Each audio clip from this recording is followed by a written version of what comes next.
Magandang buhay everyone! Ayan po ang ating dinner for today's video. Nagluto po ako ng tokwa. Ayan po, nakaprito na. Nag-prepare po ako niyan kasi po kami ay mag-aaros caldo with tokwa. Ayan po, nagisa na ako ng bawang, sibuyas at luya.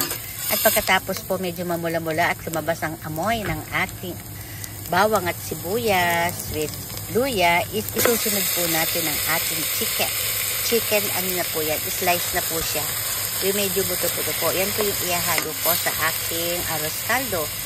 Magigisa po tayo niyan at lalagyan natin ng konting patis para medyo mabango. Ayan lang po natin na medyo mamula-mula. Pagkatapos po, nagsalin ako ng tubig na mainit sa aking arroz caldo. Ang inilagay ko po dyan is purong malagkit po ang inilagay ko dyan para medyo masarap. At tapos na! Ayan po! Nagprito rin po kami ng bawang po yan para medyo masarap po, maamoy at lumasa sa ating gulay, sa ating arroz caldo.